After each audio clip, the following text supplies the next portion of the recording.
got like a sofa that turns into a bed.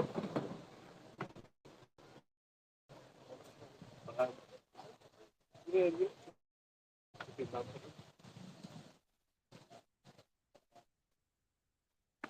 3 leisure batteries. No, sorry, 2 leisure batteries. Yes.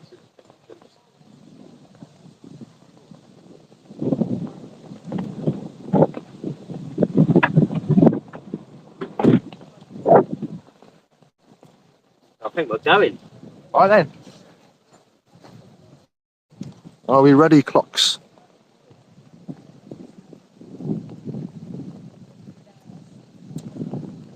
So what, is this just recording all the time?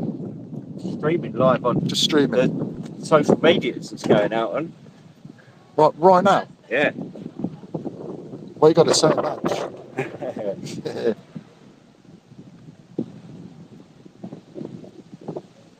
Oh, fluffy bits on. Fluffy bits come off.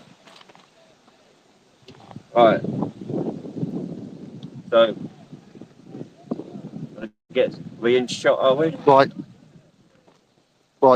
So we should be streaming live on social media, Facebook, LinkedIn, YouTube. I mean, it may not be working. It's definitely recorded, but it may not be working. So if you're watching, hello, welcome to the At Ease Festival. I'm Stu Mendelson, former Royal Engineer, and I'm Steve Black, former 2nd Royal Tank Regiment. And behind the camera is Sleechy, X1RRF. There you go. So The legend. The legend. At Ease. So we're going to head into the At Ease Festival, into the main arena, and we're going to go see a talk by guest speaker Johnny Ball? Johnny Ball, not Zoe Ball's dad No, apparently. it's, Think of a number. It's a guy that what so I think he lost a leg in Invictus Games. Invictus Games, so we're going to go hear his inspirational story. So what? Obviously, we had Steve was in the tent last night. Steve was in the van. How did you sleep, Steve? Oh, you stop farting. I can hear it. All right. One thing we have noticed is all these lovely dogs. I mean, look at the dogs everywhere. And there's Batman. And they're so well behaved. They are. Like, considering that there's cats roaming around and there's multiple dogs, they're all very. Dogs have met each other, or plus like met each other. Yeah, they've just been chilling out, taking it easy. So, yeah, get out of the way of the camera.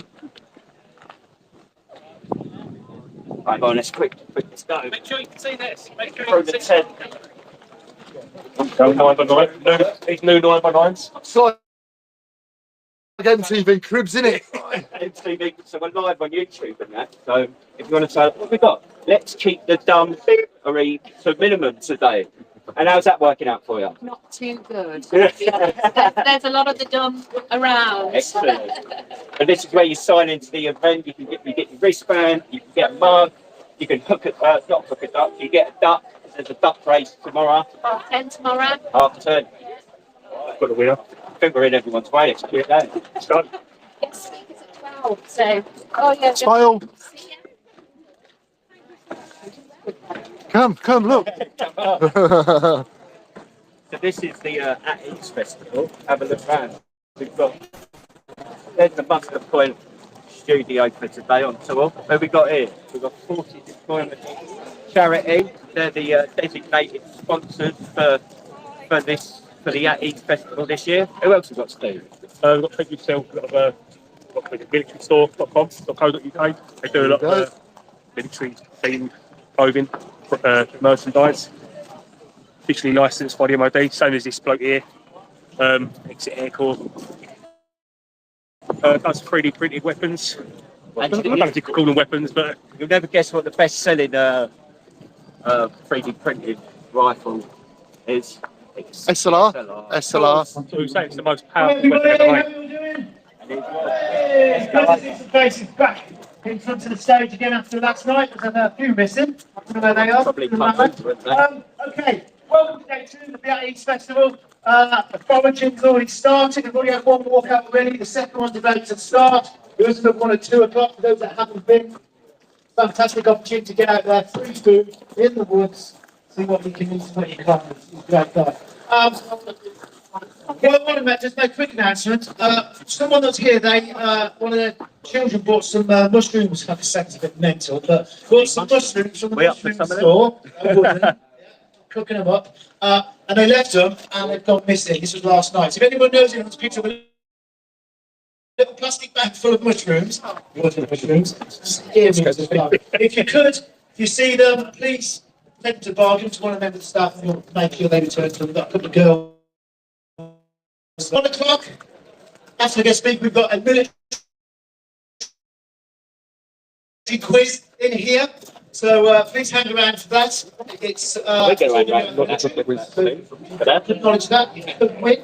But what we're going to do now is introduce you to our guest speaker this year, Johnny Ball. He's an Invictus Games athlete and founder of the Afghan veterans community. So, without further ado, Johnny.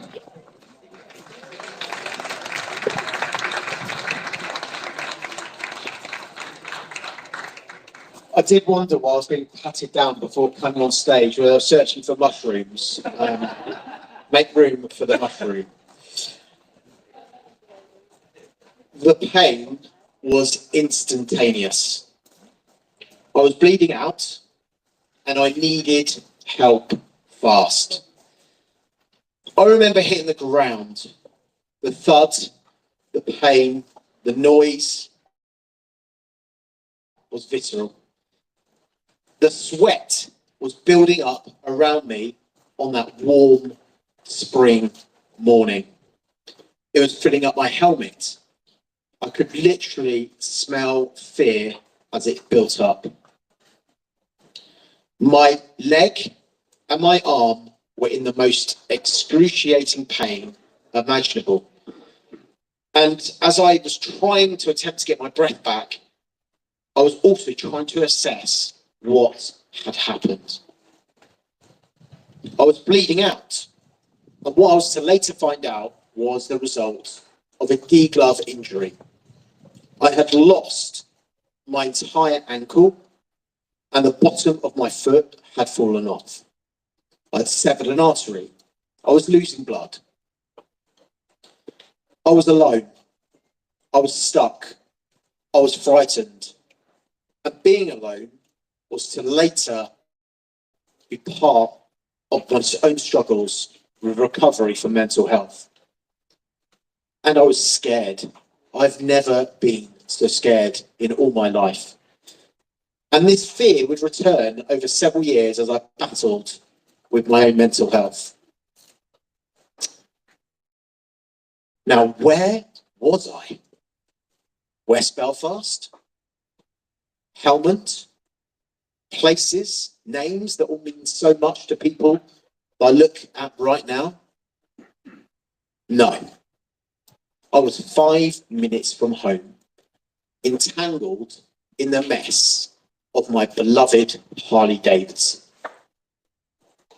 I was trapped. I'd suffered a motorcycle crash that had come from out of nowhere.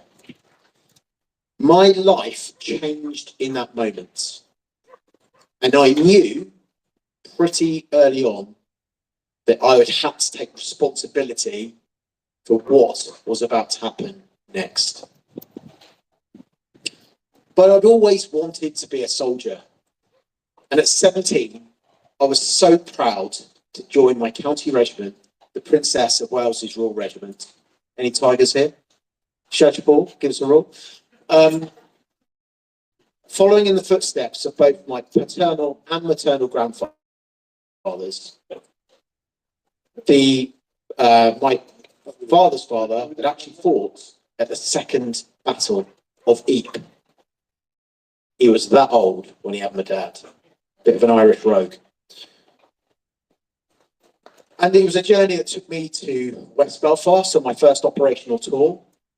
And I can tell you, in the first week, did a little dance. And I can tell you, my first week in Belfast, I was bitten by a dog. Seeing all the wonderful dogs here today, I was bitten by a dog.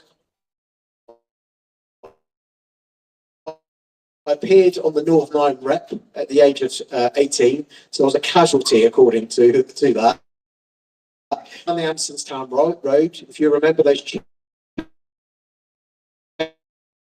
webbing and the early versions of the SA-18, my magazine release catch hit road in front of the pub,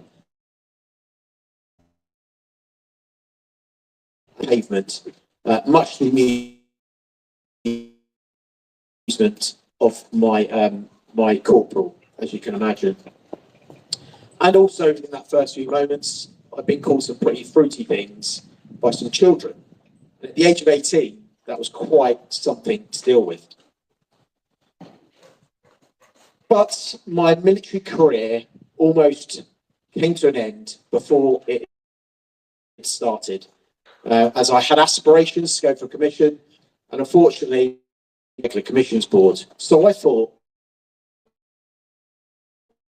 that was it. But then suddenly the world changed for us all, didn't it? On a clear day in New York, 9/11 happened. And for many of us from our generation, the fate of our operational deployments would change too.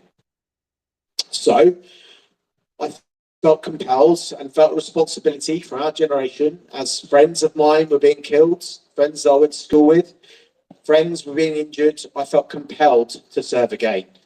So I went and knocked on the door of my local TA unit, which was the Intelligence Corps, declaring my medical history. And before you know it, you end up somewhere hot and sandy. The rules have changed. You could now serve with psoriasis. I'd already done a tour, but I could serve again. And I went off to the Defence School of Languages and spent 15 months learning to become a Pashto interpreter, one of only about 2,000 people in the world of non-native Pashto speakers. And if you learn that language, there's two places where you go. One is Ealing in West London,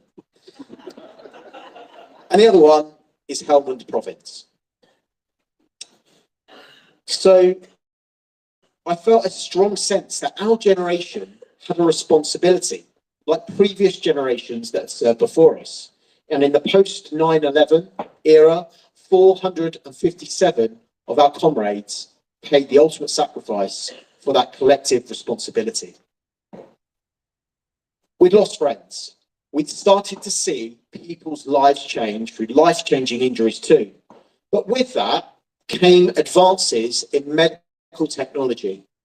Technology that ultimately mean that I can stand here today with my foot that's now made up of a thigh, but I can stand here today. And I owe an enormous debt of gratitude to the advantages that were forged on the battlefield of Helmand, and that have been translated into everyone being able to recover from life-changing injuries like I had on that day on my motorcycle. Standing here today with thanks to the Blue Light University Hospital Coventry and Warwickshire in Walsgrave, Coventry. And I stand here today with that, yes, but also with the magic and power of the human spirit. Now, and today, if you can walk away from here with just a small percentage of that human spirit, then I would have done my job. Invictus would be part of that journey as I was to rediscover the power and magic. Harry stood in Germany in 2023, and he told us in the opening ceremony, and also told the world, that whether you will see the magic of the human spirit from a group of people not bound by their journey, but freed by it. And those words rang true for me. And as we gather here now in such a wonderful, beautiful, supportive community, and I have to say, walking through the tent, there are people right now at home whose human spirit is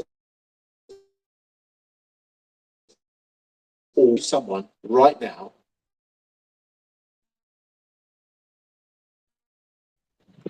let's think about that for a second. Because I believe that we have a collective responsibility.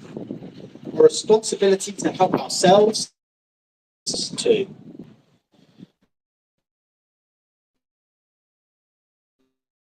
Darkness that others might be feeling right now. We don't have this beautiful environment you've created here today.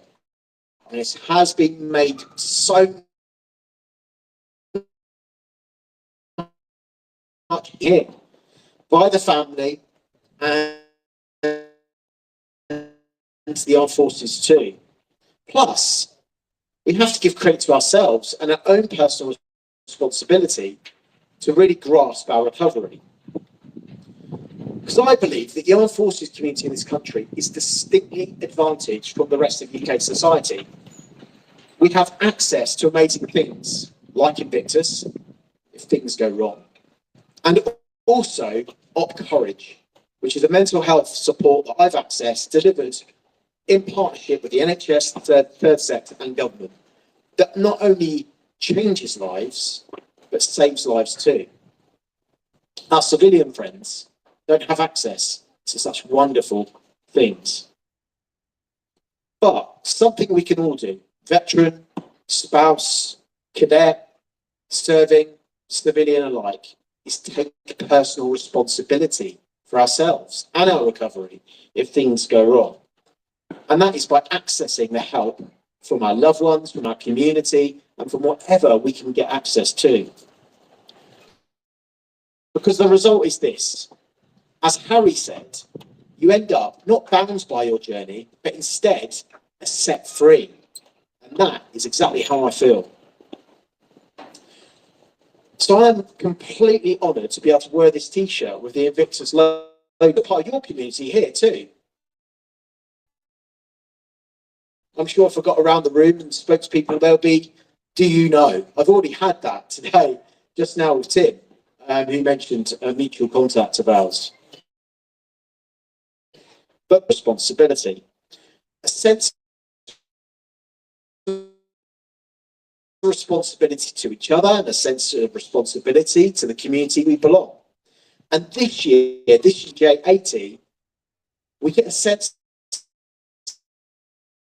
of one community fading out, but another one rising. And this is what I've learned to hold our narrative, and our community is all part of being a veteran. And that day, and through Invictus, I had a couple of choices to make as I approached my recovery. Choice one, I become a victim. Or choice two, I feel valued. Now, the people I met across 21 nations and 550 athletes and their families who have all served, I can tell you now that the majority of those people, to every man, woman, family member, and the magic of the human spirit and what Invictus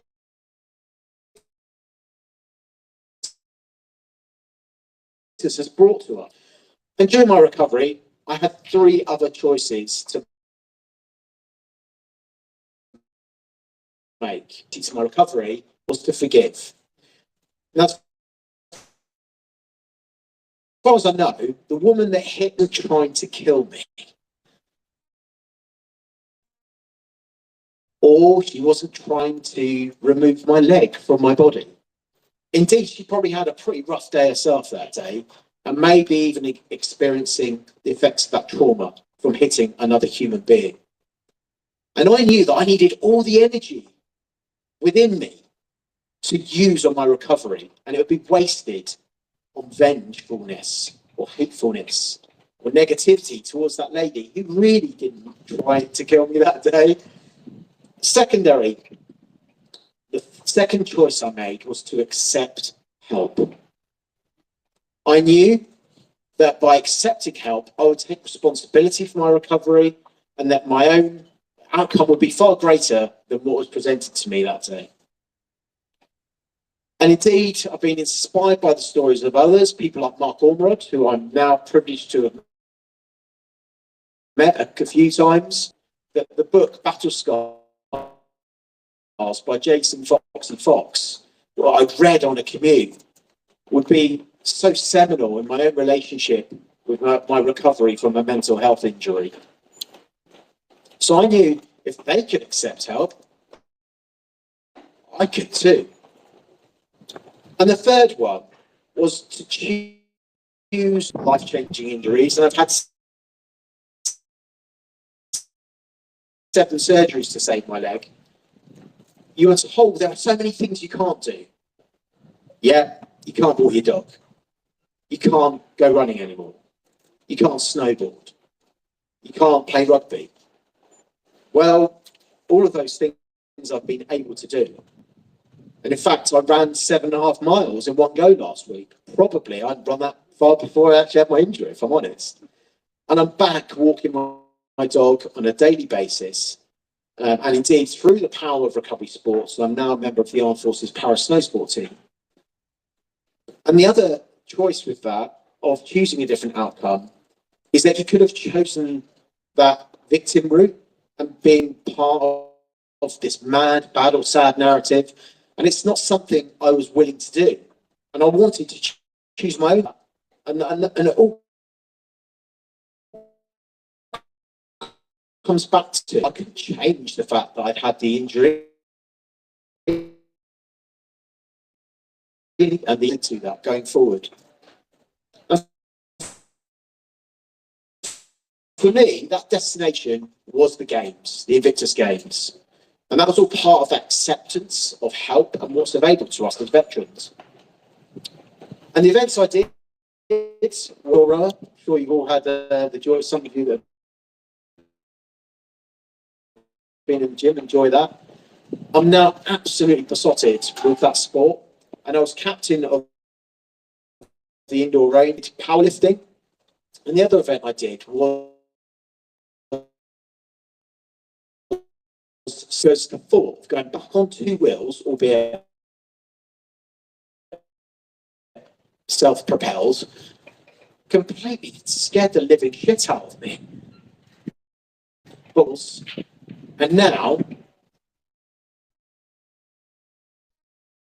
I cycle with my little girl to school. That is what Invictus has given me. And in fact, it gave me something else.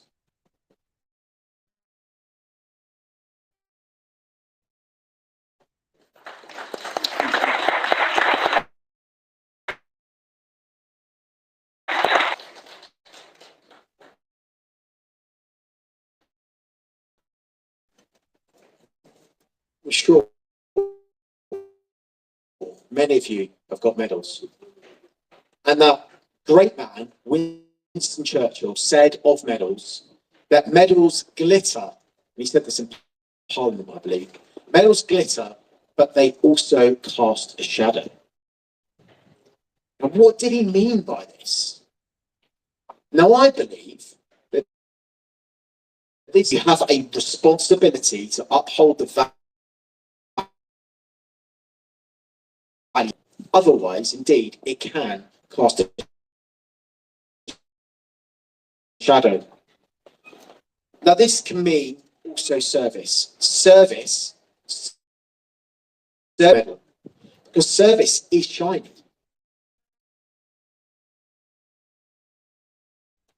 We all have your t-shirts, and I wholeheartedly support this campaign of Armed Forces T-shirt Day. That's all part of not casting a shadow. That is that we uphold the values of those before us. But so what?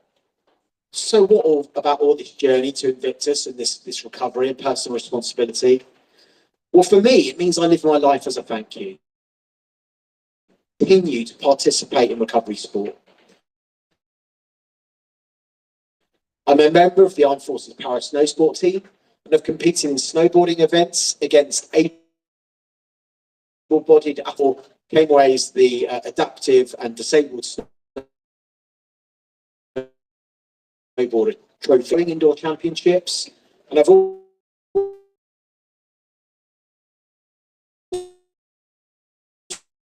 cycled 100 miles, raising money to give back to help others on their recovery journey too. And on the 22nd of September, in support of my good friend Ben Gallagher from the Invictus Games, I'll be supporting his challenge where he will be rowing, hiking and rowing a distance of 118 kilometres from Scotland through to sat on my rowing machine, as well as running around the Leicestershire Covered and adaptive people can participate in the magic of recovery sport. I live my life as a thank you.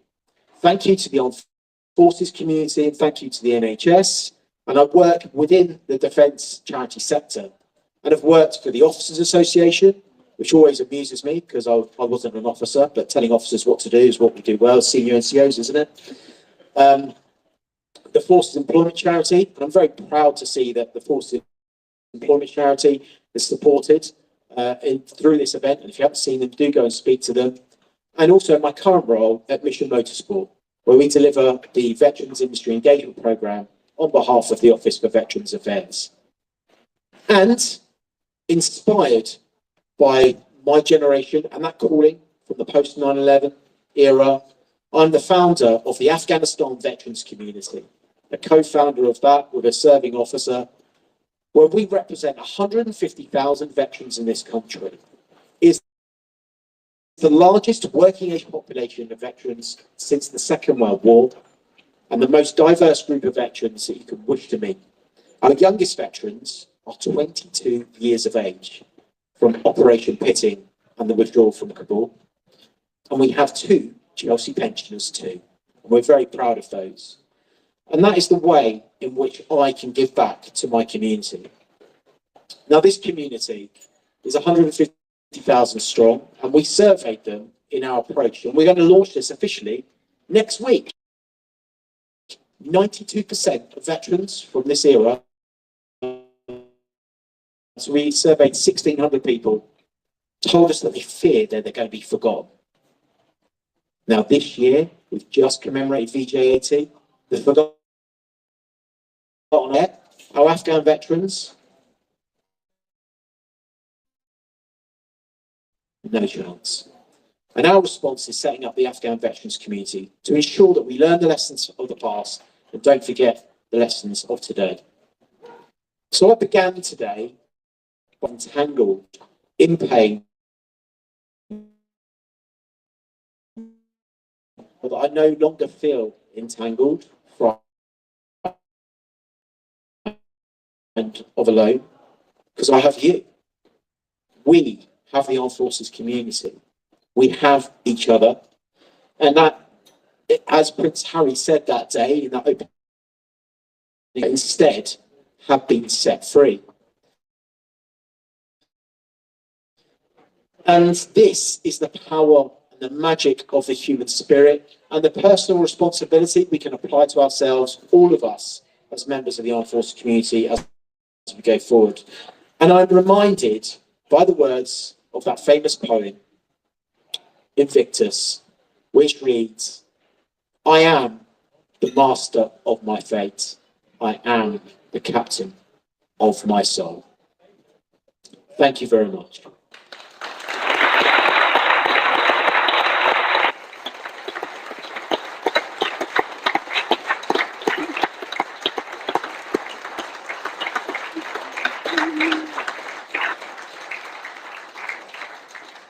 Now, if you do have any questions, as long as I've told my wife the answers to the questions, I won't reveal, I believe there's like oversharing and there are boundaries, or authenticity. I think oversharing is authenticity without boundaries. So I have my boundaries. So I won't tell you anything I haven't told my wife. Well, maybe. So if you do have any questions, I'm willing to answer any questions. Feel free. perhaps I'll come down as well rather than stand up here looking really grand. So have a think.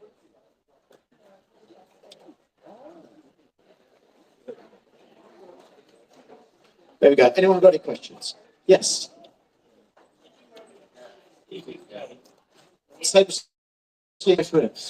No, I haven't.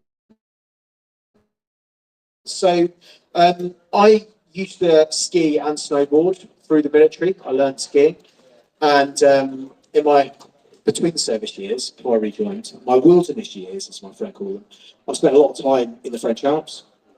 So I became pretty proficient snowboarder. And I was told I'd never be able to do it again.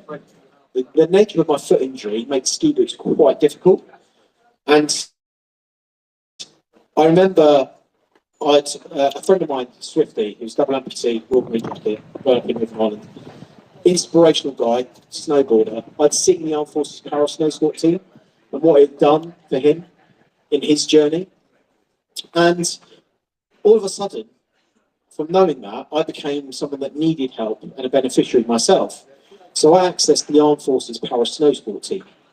It's a wonderful charity. But I remember turning up at Castleford at the massive fridge up there, indoor snow dome, and completely had zero confidence. I felt hollowed out from being a really proficient snowboarder and skier, literally being told I'd never do it again. I couldn't even get in the boots. I'd had odd boots that I had to hire. But just put my trust. My instructor was a serving Royal Navy officer, and I just put my trust in him and in the charity, accepted that help, and put my ego at the door and said, look, treat me day one, week one. And after about an hour, he went, right, go on, bugger off, go up there to the top of the lift, you're all right. And from there, I've gone on, been to the inter-services, been to Colorado for the camp out there, which is an amazing disability sports centre. And yeah, we can just keep going now with snowboarding. So my message really is that there are so many glorious charities out there. The charity sector gets a bad rep by some. Some people are pretty vocal on LinkedIn. But with charities, including the Forced Employment Charity, comes good governance. Okay, because you're dealing with people, sometimes they're pretty broken, sometimes they're not. And you need that governance in order to support those people. It's responsibility, again, I'll come back to that word. So our charities are the envy of other nations. We compare ourselves to the Americans. When we brought the Americans to come out and have a look at us, our charities, the feedback about our charity sector is amazing. So everything you're doing here contributes to that and helps people like me get on a bike with their daughter and do the school run. That's what it actually means. That's the so. So yeah, I'm a massive advocate. But disability, snow sports and the rest of it, yeah, I'm passionate about it, definitely. No, I'd love to talk. Any other questions? Oh God, I wish. So when I had a bit of a triple whammy, when I had the incident, shortly after getting out of hospital, we, as they say, it's the trendy way to say it, we fell pregnant, which my friend said to me, we couldn't have been that injured, could you? But well, that's a good way. Call it survival technique, I don't know. So we fell pregnant, more accurately, my wife fell pregnant. That also coincided with lockdown. So I had a mental health injury where I went through 3 bouts of mental health therapy, and we were isolated from our families, and poor Lydia carrying Margot, who's now 5. Out of respect for my wife and my child and everything I put her through, the answer is no. Would I if I could?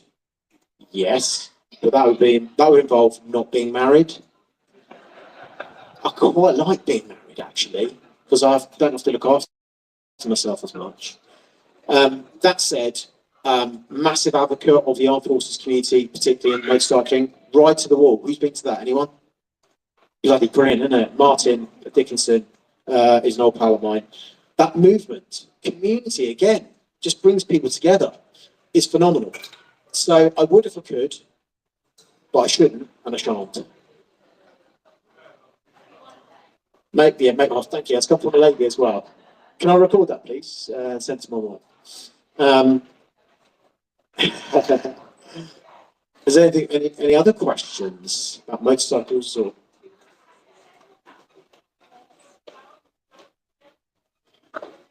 That's a really good question. Would I encourage my child to go into the forces? I've had a bit of an unconventional route in and out of the armed forces. I've got 2 army numbers on my medals. Yes, would Margot go into the armed forces? Now, the fact that I've hesitated is not great, is it? Now, I think we're on a journey with female experience in the armed forces, and I'm part of the Female Transformation Veterans Transformation Program. Did you know there's been 60 pieces of research done for females' experience in the armed forces? And the RAC Association are leading on a wonderful delivery piece of work to enable us in the third sector and in society and government, the MOD, to do better by our women veterans. And I've helped write a memoir as a guide for allies, male allies, because not all blokes, and I'm looking at us blokes, not everyone. I grew up with really strong female role models. My sister died at 45, but she was such a huge role model. My mum, powerful female figure, certainly my wife. But that comes with empathy by growing up with strong female role models. Imagine a bloke that's never had that then gets in a position of leadership, be that in the third sector or the military. We need to help them, empathise. So the so what of that is, would my little girl then go and serve? I think service comes in many shapes and forms. So if she served in uniform, I'd be very proud of her and I'd support her. So yes, I would. And I'd be very proud. And I think we all need to change as service changes. And that includes making sure, no matter what background you're from, particularly different socio-economic backgrounds, that you're encouraged to serve. And yes, we look backwards as the Afghan veteran cohort, but we're a younger cohort. We need to look forward too, and not just forever sit on our sandbags, but actually help the next generation and inspire them to serve as well.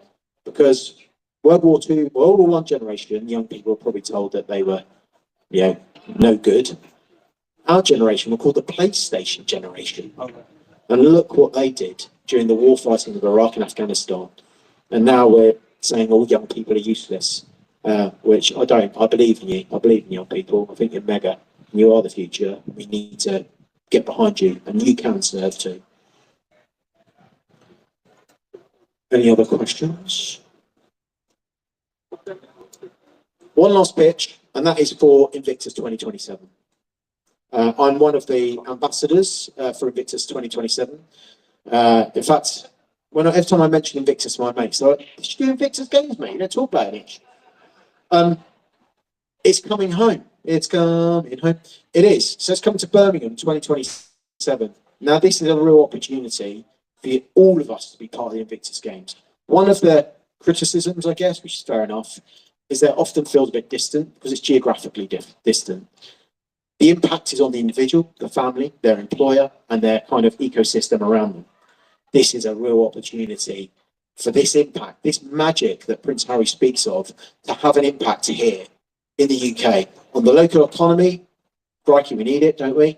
But culturally, on what we believe about ourselves as a nation. And Invictus is a great way in which we can really talk up our nation rather than talking it down. So do get involved, loads of opportunities to volunteer, or just go and see it, because what I've spoken about today is a result. I would probably be dead. I would, if it wasn't for everything that this has given me through Invictus. And go and witness it for yourself. It's beautiful. Birmingham 2027. Let's get behind it. Thank you.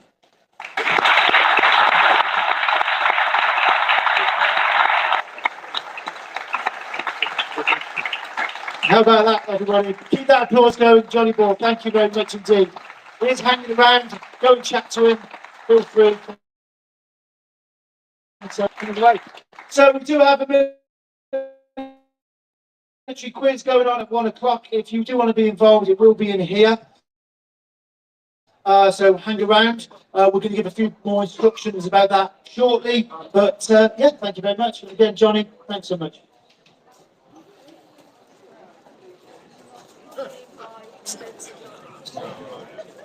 iPod in the way then.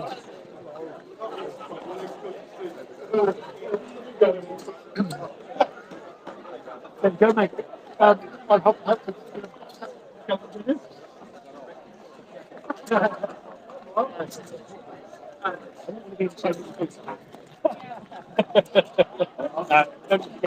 going to go. I thought about speaking to him, but I'm a little. Don't get me wrong, in this games. Obviously, supported him throughout. However, I've heard horror stories and experienced horror stories on the Olympics games because I applied. I was training. I was doing the athletics. Up in Bedford at the Paul Radcliffe Stadium. I went down to Bath University, saw Prince Harry and Meghan, and done the trials. And I understand that there's only a certain amount of places, and I think I got the quickest time at 400 metres. And after the trials, you go to this big auditorium in the university. We've given this massive speech about even if you don't get through and get the comfort, team would support you, but you're always there for you. Then basically, I didn't make the team, which was fair enough. I got some generic email saying we suggest you join a running club and train harder. It's like I have been for a couple of years, and I reached out to them for support because I was in a bad way mentally, and I just didn't hear from them. Like, it was like nothing, and obviously that needs a bit of tasting. hopefully you put it in. It was the one. But a lot of the charities were really good and really bad. Charity after from Help Heroes, they've got very mixed opinions to them. Other do great work, but then other people say not so good things. I guess that's Good for me. that's the thing, isn't it? And I think that's what we're going to try and avoid. It's a postcode lottery. Like, why should two different people get a different experience from the same organisation? It should be the same. You know what I mean? And that's what we need to eradicate. With it. I think that, he spoke about courage, my experience with courage. Was it great? So consistent. The therapist I had, we worked back. But for me, if anyone served has got mental health, they should have courage. And then all of the mental health charities, in my opinion, should be under them. It should be, they look at what charity, whatever it is, Help Heroes, combat stress, walking with wounded, ignorance. That's how I think. That's how I feel. Manage. Yeah. I know at the minute, Help Heroes, Hidden Wounds, they're struggling. And I know combat stress is struggling, but there might be other charities that are not struggling this much, but share the load. Yeah.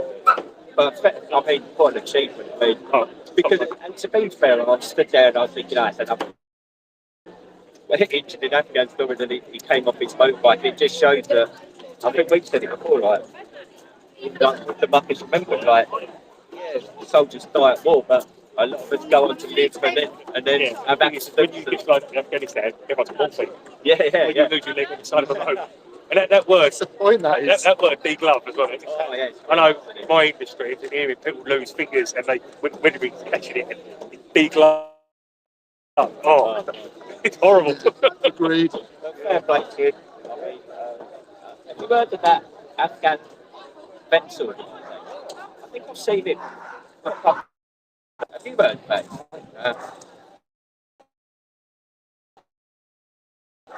Maybe we need to look into it a bit more. I don't know if there's a record. No? I know there's 1991 Gulf War Association, sorry, but I don't know if there's a Telic one. Again, that feels like it's talking about as well. But maybe it's good going down and not about American Afghanistan. yeah, about 80 next year. But yeah, so I think we're gonna we have a break. Maybe come back a bit later. We'll do a tour of the campsite. Yeah, sure. Yeah. I've got a quick question for Slade Chief. Go. Yes. Come on, in front of the camera. Take that. Can you start your war cry? But walk on.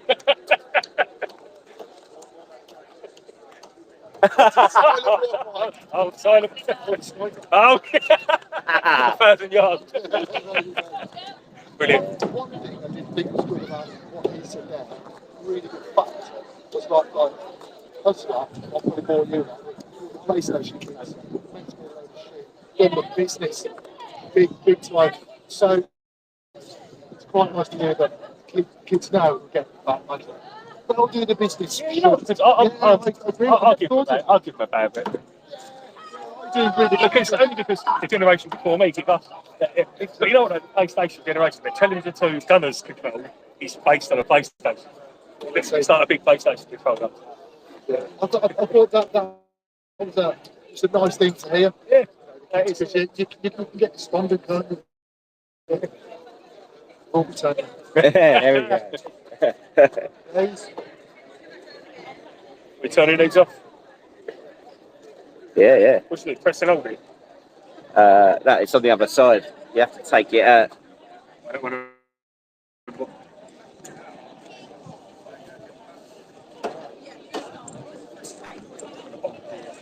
Pressing hold. Pressing hold.